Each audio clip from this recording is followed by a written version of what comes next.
Welcome to the season finale of Students of the Game begins now. And Jett, here we are. What an emotional roller coaster that we're about to embark on. I'm your host. It's me, Gentry, in another sweater, joined here by the founder and CEO of Top Shelf Hat Company, Jett Wilson. Former.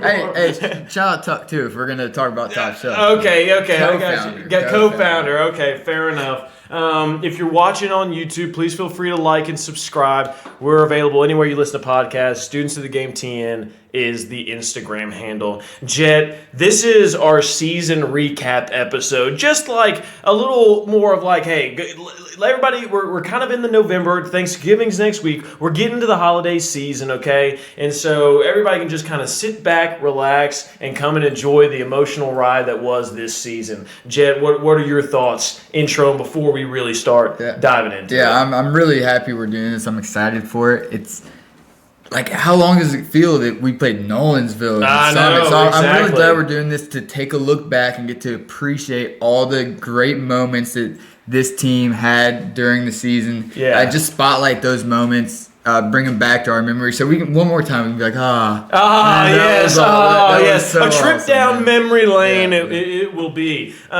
Jett, what I've kind of realized when we were prepping for this is we never really gave a backstory of why we decided to do what we do, and I guess got kind of who we are. I know we kind of mentioned on the first episode that we played. All right. Yeah, it's all right. A little nervous. It's dude. all right. It's all right. We're in the Last splash time. zone around All right, here. keep going, Okay. It's an emotional day. I get it.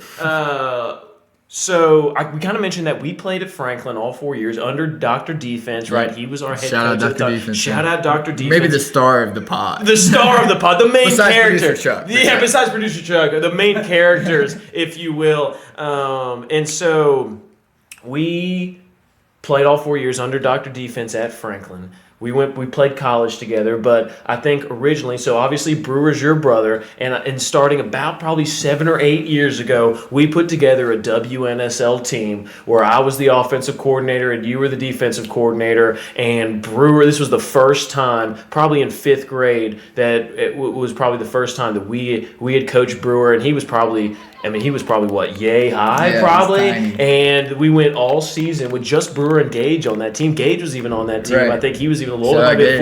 fourth quarter, and I told this story in the last one, but Brewer really only played about a couple games of the season because being the offensive kind of fake guru that I was in the WNSL league, I was running. Kingsbury. I kept having Brewer run the triple option, and he dove at the pylon and he hurt his wrist. And so for the rest of the season, we had to bring Gage on and pass him off as Brewer, right? Yeah. We had to pass him off as Brewer, and so he ran the triple option for the rest of the season. But I do remember him coming back for that final game of the season, and he had the cast on still, and he was still. You had him at safety, and he was still intercepting balls, and he got a pick. And so, and we played. Also, side note about that season, we played Gawk in that game Yes. in the playoffs too. He's on the other team. Oh, yes. Before they were really good friends. Absolutely. And, I take credit.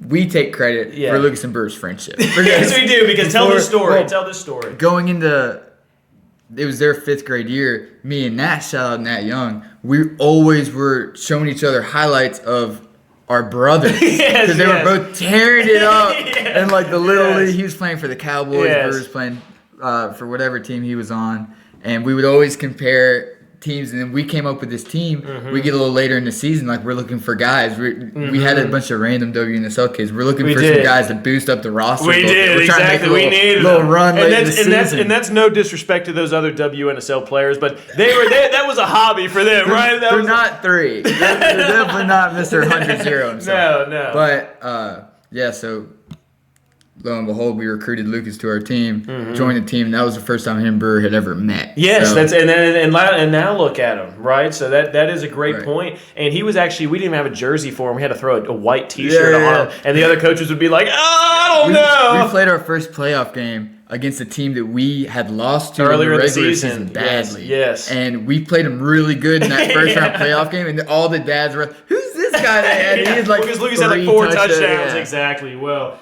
So that's a little backstory. And then we coached them all the way up every year we possibly could until that, including this final senior between their junior and senior season. They're kind of third league 7-on-7. We were the coaches there. You were still in college. I went to like the first game, but you got to have that with them in the and that was just a blast because awesome. that was just amazing. I just it was pretty much just me hanging out with them and then them just out there slinging it around, right? Yeah. So that was a blast. And then obviously it came to the season where we didn't really have we weren't really coaching. We knew like we weren't going to coach the season, and so it's like, what can we do to kind of still be around the boys and still hang out with them and still talk about them? And we decided to kind of put this together, right, to kind of document everything. And our original plan, Jett, was we'll go over all the Williamson County games. Maybe we'll spend 10 minutes on Franklin and 5 minutes on all the other games. Right. But Jett, what in reality, after 5 seconds ended up happening? That was when we had our first conversation about this. That was the plan.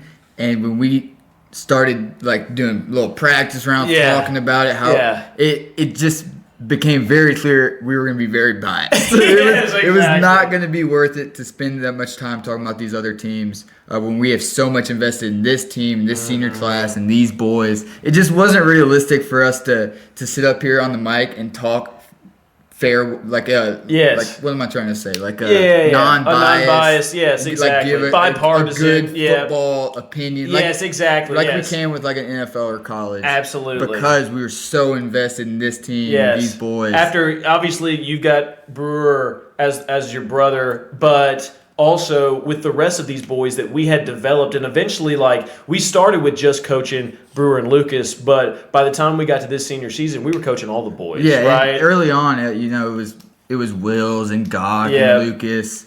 Walker was always hanging around with them. We had Tommy in there early. But over the years, too, we've gotten to be around those guys. And not just coaching meet the people. But we started with that core group. Yes. But we've gotten the pleasure to hang out and get close with so many of these guys, just talk ball with them over the years. A lot of them started joining the team later on. Exactly, yes. In the high school 7-on-7. Yes, exactly. The Arsanes of the world. The Arsanes of the world, that's right. Absolutely. But, even our boy Finn getting in there a time or two. Oh, dude, yes, Finn was an OG. Yes, Finn was an OG. Great corner. Great cover 3 corner. Good back Super pedal. reliable. Don't have to worry about him on that side at all. And it might sound, because you're like, okay, so you guys coached him for that long. It still seems like you're a little too invested. I'm going to paint a picture for you, okay? Back when everything was shut down in 2020, during that summer, Jett and I hosted a football camp right outside to try to make a little cash, right? Make a little dollar, okay? And all of the boys, or at least most of the boys, came to that camp every single day. And because there was nothing else to do, we would have camp with like them and the rest of the kids, and then we would just sit outside for the entire day. And that's what we would do 5 days a week. And so it's like those boys, and this is going to sound kind of different because there's an 8-year age gap between us, but it was like for one summer they were our best friends. Jett, would you disagree with that? It was definitely a fun summer. I'm glad we had the opportunity. I mean, we were hanging out with them 24/7. Yeah, it was, and we had that camp for like 4 weeks with the idea of they came the first week to support us, and like we were friends with their moms. Exactly. We knew them for coaching them, and like they wanted to support us. And then they just kept coming like every week. We were like, oh, you guys don't even have to pay anymore. Yeah, exactly. Like, we need some bodies to show up. Yeah. And I think that their moms might have drugged them there against their will sometimes, but I think we ended up making a good time. So that's a little backstory. We realized we've never even talked about that on like how much we really do have loved watching these boys play and how much we have emotionally invested with these boys. And so now switching over to kind of the season. Should we get a little overview of where we're going to head this episode? Yeah, so we're going to talk about two main things this episode. The first will be how kind of the season went from a game perspective, from a win-loss perspective overall, with maybe a little of statistics thrown in here and there. And then at the end, we're going to kind of wrap it all up with talking about all the different players that we've, watched all season and kind of give them, because we feel like each of them deserve their own. Absolutely. And it's like one of those episodes where like, this is our last time that we get to talk about them. So y'all better sit back and relax. We're not going strap in, because we feel like these guys have earned a proper send-off, so to speak. So Jett, let's dive into these games. Probably the most exciting of the games happens in week 1, right? What a start with the Battle of Franklin. Future will smoke cigars after whoever wins, but we end up winning. We beat Centennial in the Battle of Franklin on a last 2-point conversion overtime play that was a busted PAT, and it was a fire call, and Sean Gaka just ends up making a play and kind of throwing up a prayer to the back of the end zone, and who else is there but Wills Jackson to catch it and secure the victory for a 22-21 win versus the Admirals, and then pandemonium ensued. It was an absolutely monster win for the Aggies. So, I mean, really set the tone for the season. And the senior class has never beat Centennial. Right, so exactly. I remember talking to him in the summer, like, as long as you beat Centennial. And that's what we've always said, like, me and my guys I graduated with, is like, did Franklin beat Centennial? They're not asking what the record was. Exactly. They're not asking if they made playoffs. The playoffs, did Franklin beat Centennial? Yes. And they did in the most exciting fashion that they could have. And I mean, that last play was absolutely phenomenal. It was exciting. It was crazy. And it was at the top of a long list of those plays. I mean, a game where they took the lead in the fourth quarter on a 4th and 10, a touchdown. They got their best player the ball. And then we return right back. Offense hasn't been able to get a lot driving after the huge 2-touchdown Lucas Young scored earlier in the game. And Wills has a huge catch on third down where Brewer kind of just knows he needs to make a play, sees his guy down the field, throws it up. Wills went and found it, made it happen. And then you look again, the 4th and 10. Touchdown to Jay Flynn. Exactly. Called back 4th and 15. 4th and 15. Scramble rules. I mean, looking off the safety, making a play. I mean, just unbelievable. And it really set the tone for the season. I agree. Franklin's always asked, did you beat Centennial? It's like Michigan. It's like Michigan and Ohio State, right? It's like Oregon and Washington. It's like BSC and Huntington College. You know what I mean? Like, that's how deep the rivalry. Love the BSC. Yeah, you like that? Shout out. Yeah, and it's like. So we got that one win, and I remember being like, man, we beat Centennial. Like, we're good. I'm so happy for the boys. Like, there's nothing that is going to top this, and it doesn't matter what happens the rest of the season. We're good.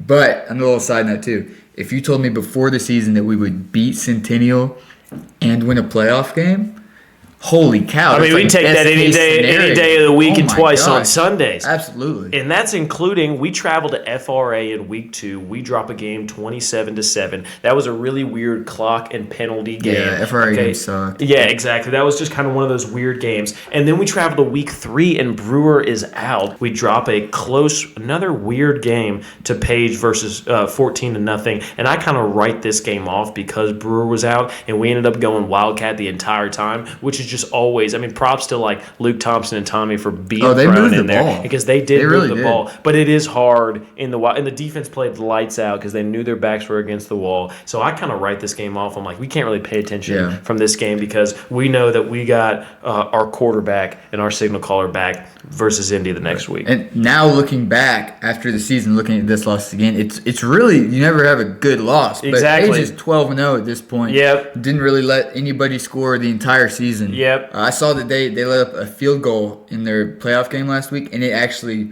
rose the average points they've allowed per game. So the defense has been lights out. Really big props to the O-line in that game. Mm-hmm. Tommy, Luke Thompson being able to run that offense against a Page team that's got a ton of hype this season. So, that was a great performance by them. And it really makes you think, Jett, if Brewer did play this game, you know what I mean? That was one of those things. And so because Page did make mistakes and gave us opportunities. And so now all of a sudden. We held him to 14. Exactly. But then the fruition of our quarterback coming back is put out all on the table. And this is where kind of, in my opinion, the greatest showman was born for the season because he throws, I believe, 4 touchdown passes in a win against Indy, 35-14, 2 to Lucas Young, 2 to Luke Thompson, and this is where Brewer as a ringleader was like, welcome to the show. You know what I mean? This was kind of his, here I am, I'm here this season. Again, weird game against FRA, was out against Page. He was like, this is where I felt like he just grabbed the torch or grabbed the keys to the Ferrari and put his pedal to the metal. Jett, what say you? I agree 100%. The Indy game was kind of lit the fire for this team and that really hot middle of the season stretch that they had. I mean, the offense in these next 3 games is just 35, 32, 38. Exactly. Putting up points easy against Williamson County schools, a Summit team that's been to the state championship, Nolensville team that's been to the state championship, Indy team that historically has been great. They had a down year, but what this team and Brewer specifically was able to do in these next 3 games, and it all started with Indy, was just so special to watch. I mean, something that I can't remember ever at my times at Franklin or the last couple years at Franklin where our offense was clicking on all cylinders like that over and over against Williamson County teams. Yes, exactly, especially ones like Indy. And to your point, he then goes, so he throws 4 touchdowns in that game, then throws 3 touchdowns against Nolensville, and then throws 5 touchdowns against Summit. I mean, just unbelievable stuff. Jumping into that Nolensville game, 32-3 route, very similar to the Indy game, and then defense played even better, holding them to 3. And then he just starts slinging this thing around. Guy has the Hail Mary, I believe, at the end of the half to Lucas. Man, that was such an awesome play. That's what got him the without nickname. Skipping, the Indy plays were awesome too. Yes, I mean, exactly. Taking that bubble all the way to the crib. Scramble off balance throws across the body throws from Brewer to Lucas, right? And then Lucas just going up and making a play. Kind of, I feel like that one play at the end of the half just embodies who Lucas is. Yeah. He goes up, makes a play, burns his guy, almost falls, but stays up when you think he's not going to score. He gets in the end zone. He does score. And then same thing against Summit, against our guys, against who there's some former Franklin coaches on that other side showing them, hey, we've arrived. You know what I mean? Here we are. How you doing? Keep it moving with a 38-7 victory for a 3rd straight victory against those guys. Yeah, another huge showing by the defense. Offense balled out. They really put their foot on Summit's neck in that game and nonstop. We're just going after, hitting them in the face. And again, there were some emotions going on. Remember, this was the game we had Coach Kathy on after too. Absolutely. The offensive line in this stretch was really, really good too. I got to mention that. So good. Man, I mean, it was almost like Brewer. I think he had a couple games in that stretch too. He didn't have. They don't have grass stains, but he never touched the ground. Exactly, because he's sitting back there and he's got all day to throw, and he's putting him where it needs to be, and he's slinging it. And that was a huge difference from the last couple of years where it felt like he's getting hit over and over. Man, he literally would go whole games against Williamson County schools without touching the ground. Never got tackled. Never got pressured. Yes, I love that. I completely agree. Then comes kind of what we felt like was a big point in the season, which was Game 7 against Brentwood. We're 4-2 at this point. Okay, we're feeling really good. We go into Brentwood, and this was also a game where it was kind of an interesting one coming out. We'd lost to them 17-6. Any kind of thoughts to recap this game? Yeah, I mean, it was just a big game going into it. We knew that we were it was going to be a slugfest. We knew it. We knew we were going to be able to hang with Brentwood. There wasn't anything they had that we didn't.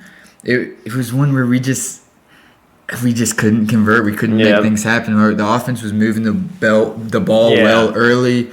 We were getting in field goal. And remember, this was before we had a good field goal operation. So there were some missed opportunities in that facet of the game.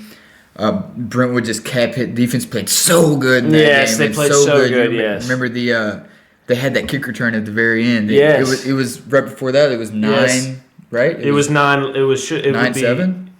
It was 6 to 10. It was 6 to 10 because we missed a field goal. It was 9-10. Yes, it was 6 to 10. So that defense played lights out in that game. I think that was the one all season more than any that we were like, man, I want to see him again. Yes, exactly. I mean, Luke Thompson was getting interceptions on the defensive side. Tegan and Jay Little were going off. Jay Little was covering everybody and making plays all around. And Tegan was just stuffing the run. They were stuffing the run. And Durham Queens and his boys and the Secretary of Defense were really getting in there. And so we dropped to 4-3, and then we head into Ravenwood, which is obviously everybody knows. It's like we know that this is going to be the biggest challenge of the season. And I feel like we played them so well. They end up beating us 28-7, but in reality, we played them so close in this regular season game that score doesn't accurately reflect just how good the boys played, and specifically just how good this defense played.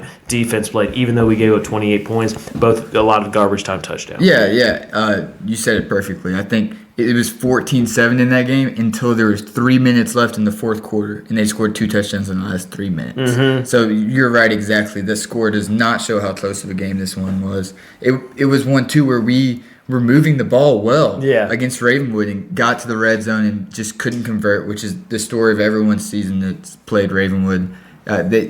Brentwood was able to get yards, opportunities inside the 10-yard line, inside the 5-yard line, and just couldn't convert. I think that was the strength of this Ravenwood team is their red zone defense. It really just made it hard to put points on the board to hang with their offense and the run game that they have. But yeah, it was a really close game. It was another one that we wanted to just run it back again because we had so many missed opportunities with penalties. They did too. They shot themselves in the foot with penalties. Exactly. They were giving us. They were fumbling the ball. They were giving exactly, and it was like we just couldn't capitalize on those opportunities with our own mistakes.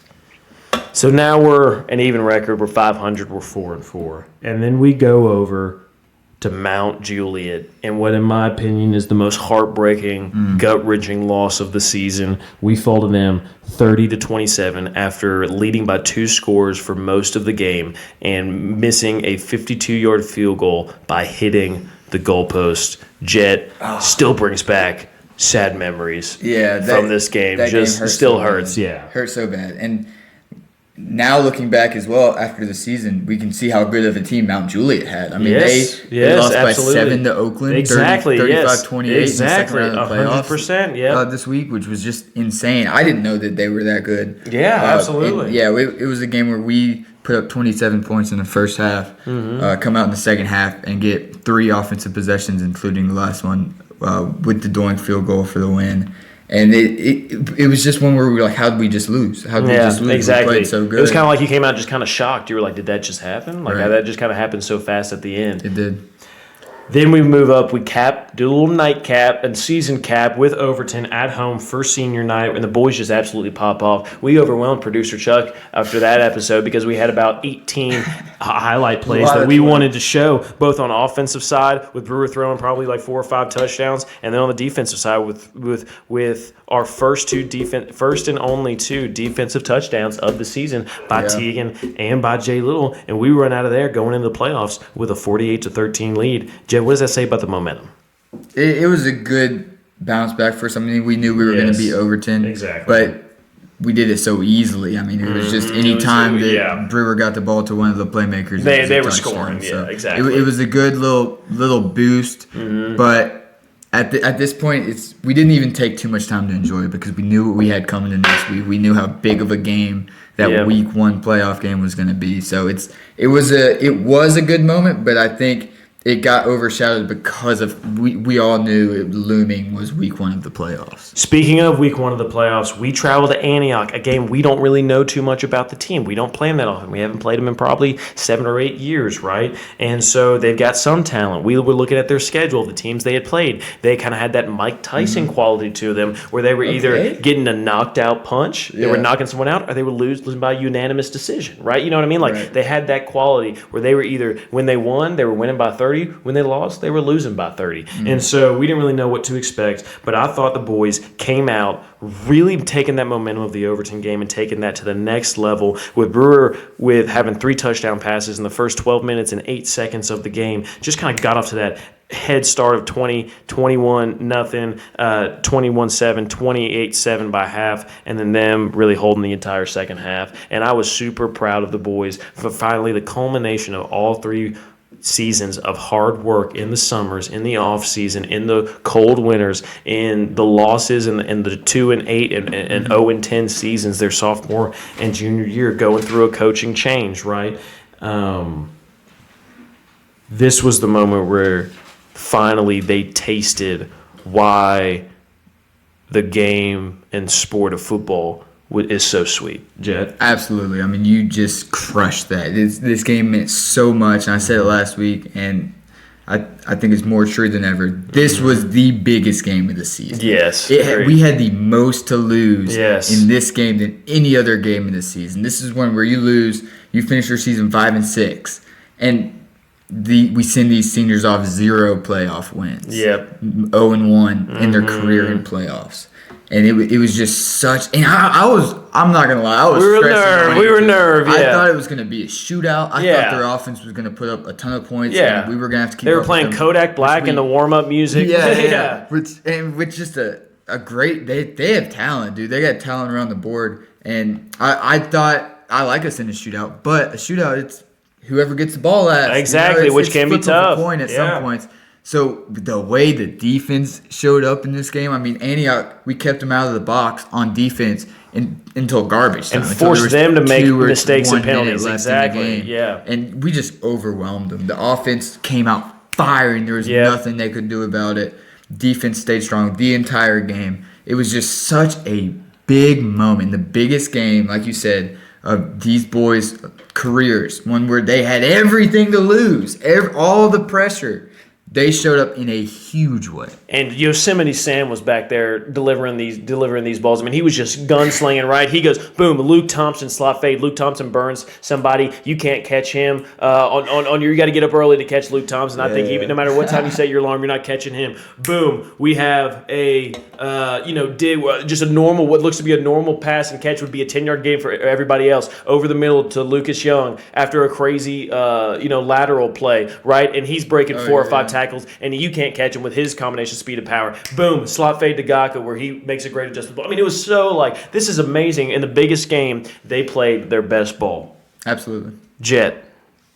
Now we go to the Ravenwood game, week 2 of the playoffs, and this game was a game that did not end up going our way. It was the final game of the season, but you know what we always say, if you're going to go down swinging, and these boys went down swinging from the opening kickoff to the final kickoff where they house it. Yeah, and this really was an extra game where it's okay, if we win this, great, house fantastic. Money. Yeah. If we lose this, super proud of everything we were able to accomplish in this season. One, I was definitely proud of the boys, the way they fought. Things didn't go our way. The ball didn't bounce our way. The flags didn't go our way. And, like I said in the post-game episode, we don't have to talk about it too much. Yeah. That's just life. Sometimes things don't go your way. And I think if we play them 10 times, we beat them multiple times. Absolutely. Right? It's just football. You get one game. And if things don't go your way that night, that's how they go, and you can't go back and change it. You don't get a second chance. So that's just how the ball rolled on that night. When you play basketball and you have a bad game, you can kind of make up for it the next night with the next game. When baseball, and this is I love baseball as much as the next guy. Sometimes if you have a bad game in the morning, you can make up with it for the 3 games you're going to play that afternoon. You know what I mean? You get 10 contests a year, guaranteed contests. 1 game a week. If you have a bad game, you have all week to think about it until you can come out in the next one. And so that's just kind of to your point. Sometimes you eat the bear. Sometimes the bear eats you. That's just how it happens.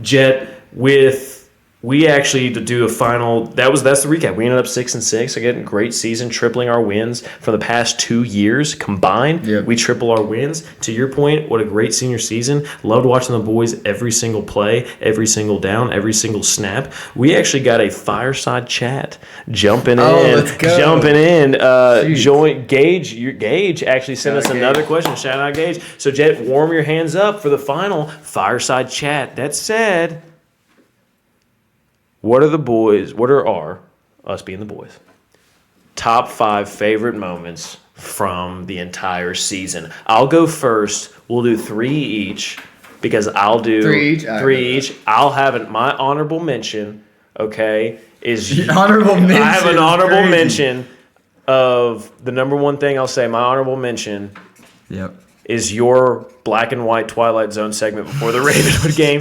and that's a metaphor of how much fun that game, just because it was a big game leading up to that game, how much fun all the preparation was, and how much it was seeing the boys on their final game. And so everything from that to leading up to it. Jett, what's your first one?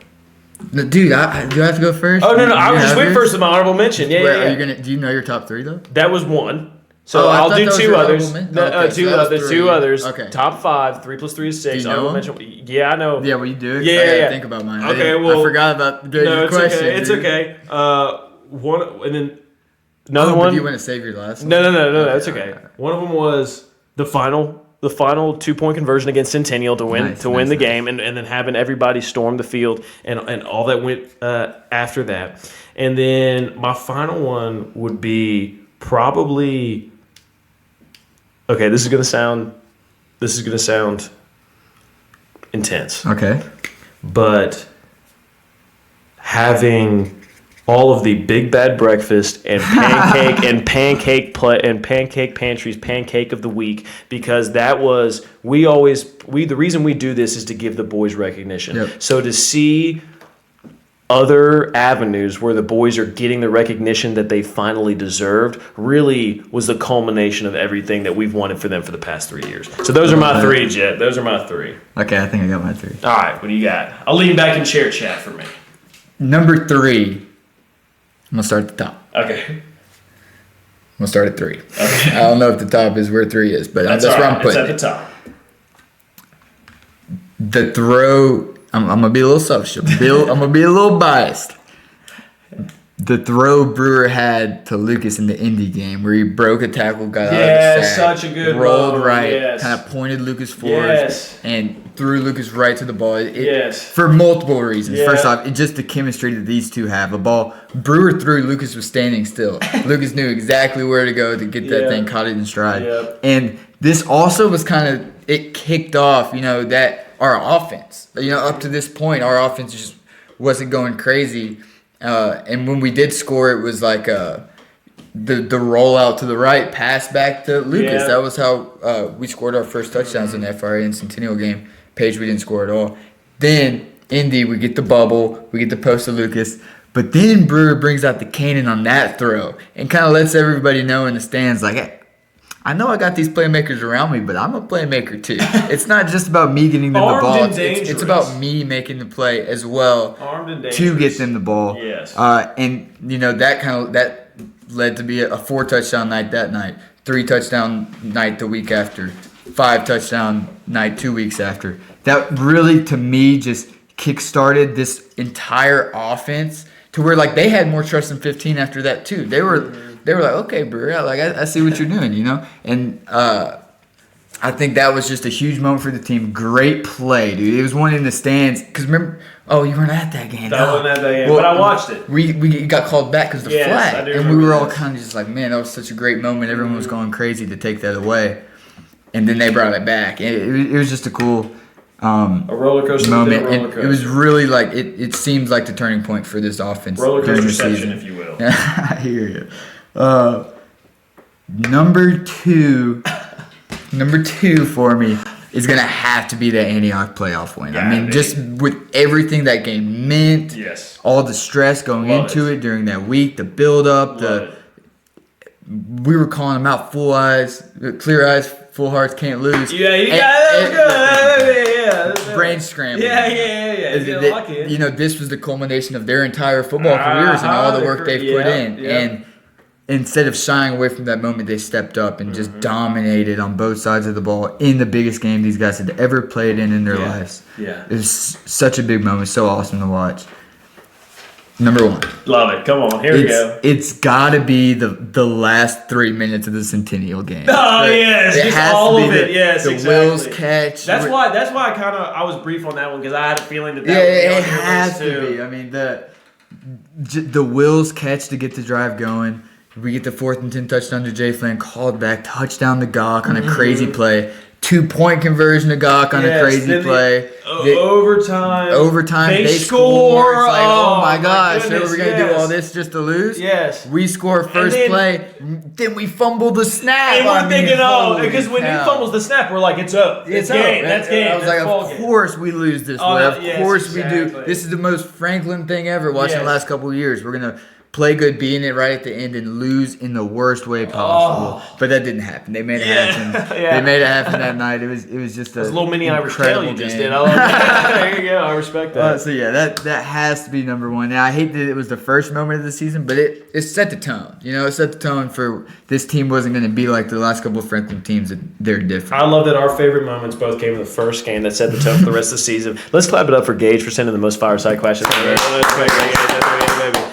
What's up, Franklin Faithful? It's the students of the game. Okay, so for this final episode, bring it in. We got so excited that the episode we thought might last for 3 days. Just how excited we got talking, wrapping everything up. So we actually decided we're going to break this up into 2 parts, part 1 and part 2. Part 1 is what you just watched, recapping the games. But make sure to click on to the next video, part 2, to recap talking about the players specifically. We'll see you there.